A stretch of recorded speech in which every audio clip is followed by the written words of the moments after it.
All right, it's time to bring in tonight's panel. Joining me is One Nation Chief of Staff James Ashby and Sky News contributor Tina McQueen. Welcome, team. Now, as I was saying earlier in the show, Fairfield Council in Sydney is now going to hand out free Australian flags to stick it up Woolies and Aldi for refusing to sell Australia-themed goods for Australia Day. James, I mean, isn't it amazing that it takes a council that is full of migrants to say, actually, we're going to stand up and do something to celebrate Australia Day when our corporates are too lily-livered to do so? Yeah, thankfully my council here, Livingston, on the Capricorn Coast is doing the same thing. We're still holding an Australia Day celebration. But, you know, this is the same company, Woolworths, who wanted to get themselves involved in a voice to Parliament, made massive contributions towards the Yes campaign. And here they are, trying to bury what is a significant day for so many people, recognised on the federal calendar as a public holiday. And look, if I was to say anything to Woolworths, I'd say embrace the day, lean into it. You know, floor paint, I don't care, put massive big Australia Day flags right across the floor of every aisle and exhibit those proud Australian products that we've got on our shelves. Don't run away from something we're all so passionate about. The majority of Australians still love Australia Day. Here's a company that wants to lean into Halloween. Come on, let's get serious. Let's back Australia Day. I couldn't get over, Tina, the way the government came out yesterday, and they've sort of continued this a bit today, accusing Dutton of sparking division by calling for a boycott of Woolies.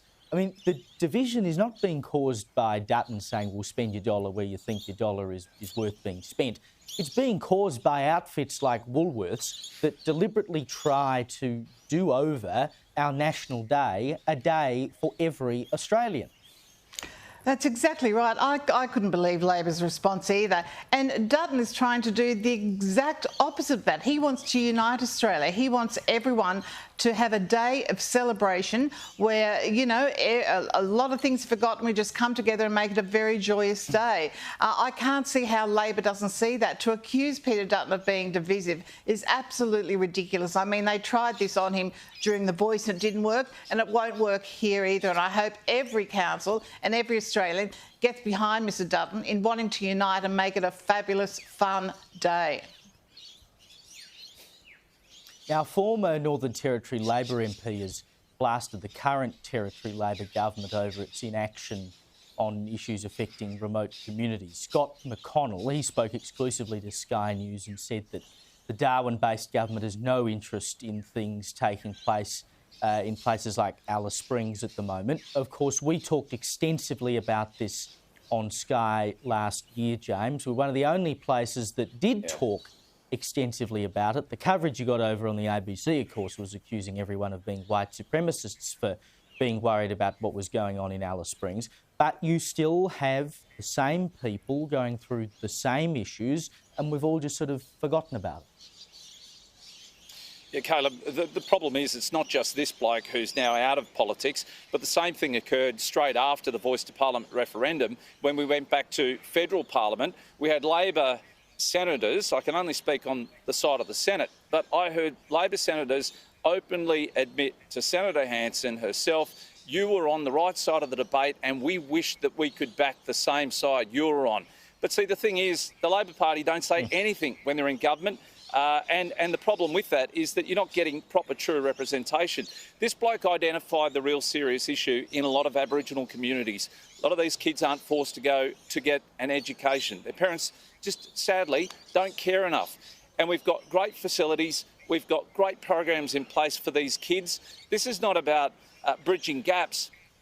This is about giving kids an opportunity to better themselves, better their communities, and ensure that they integrate themselves broadly, not just here in this country, but end up being great representatives if they choose to go and work overseas, wherever it may be. We've got great programs out there. I wish more Labor people would speak openly and honestly when they're in Parliament rather than when they exit our Parliament. Great opportunities ahead for Aboriginals. Well, remember, Tina, the Prime Minister was going on about how we needed the Voice to Parliament to empower the people in the Aboriginal communities. He cared about them then, just as long as it scores you political points. Yeah, look, it's disgraceful. He should head back there, not just for a photo opportunity, and really put some time in. But I'm sure when we go back to Parliament resumes, Jacinta Price will be onto this and pushing, as she always does, for helping in every Aboriginal cause and making sure that, you know, they get the best education and really try and improve things up there. But Alice Springs is an absolute nightmare. I mean, as you said, Sky put the spotlight on Alice Springs, and nothing has changed. Sadly, a little bit worse. Now, we talked last night about the fact there's trouble in Paradise, and I'm referring to Queensland's Paradise Dam near Bundaberg, which has now been abandoned because the construction defects are just beyond repair. Now, the local MP, a Labor MP, mind you, blamed former Labor Premier Peter Beattie because it was built during his government, called on him to apologise. So Mr Beattie has done just that. He's put out a statement saying that his government was the last in Queensland to build dams, and he did so under considerable opposition, quote unquote. Nevertheless, my government was determined to ensure the farmers had the necessary access to water to produce the high-quality agricultural products needed by Queenslanders. On behalf of my government, I accept full political responsibility for building the dam and looking after Queensland farmers. For the problems with the dam, I apologise to the local farmers and community. The buck stops with me, and I have never run away from my responsibilities. Now, Peter Beattie, of course, as Premier, was famous for apologising. It was a great political masterstroke because it makes you look human. They go, OK, well, you got something wrong, you apologise for it, at least you can admit your mistakes. But I did enjoy there, James, just that little bit of ribbing about the fact that dams are not being built. Well, we haven't built one since, and I think this cost about $200 million during the day when Labor did build this dam. It didn't last very long, as we all know. I must say, Caleb, I hope the current Premier here in Queensland, Stephen Miles, takes a leaf out of the former Premier's book and actually apologises. Let me start with crime here in the state that they have not been able to arrest, the lockdown laws that they had in place during COVID. None of those they've apologised for, more recent events.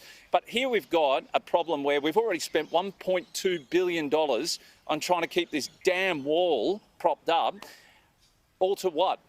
No avail whatsoever. It needs to come down. We're going to lose a water resource there for the meantime. It's already less than 50% capacity. Queensland farmers need this. It is the lifeblood, along with mining in Queensland, what feeds this spending habit of a Labor government. So I hope they get their act together. I hope that we don't tear that damn wall down without properly implementing a brand new scheme which will build in front of it.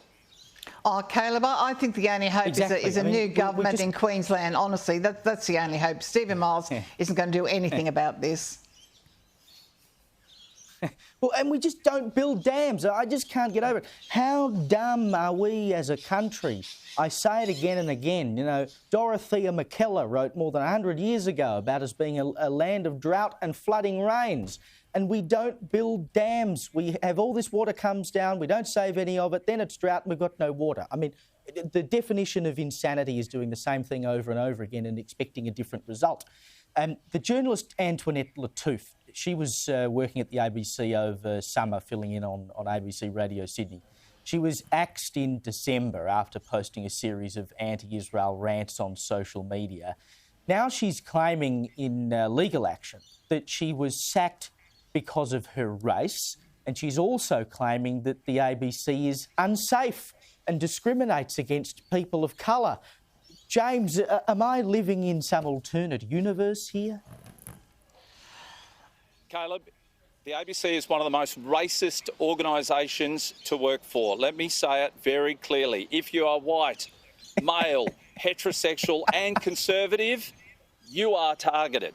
Look, this bird was only on a 2-week casual stint. She was sacked from a 2-week casual stint. I don't know what she's whinging about. There was another woman sacked from Triple J for similar circumstances. We haven't heard boo from her. We hear another one's resigned today from the ABC saying they're a racist organisation.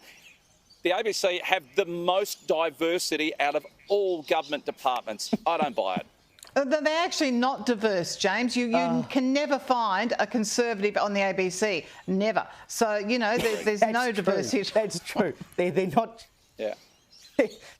whether or not they're racist is one thing, but they certainly have a bent against a certain side of politics. We know that for sure, don't we?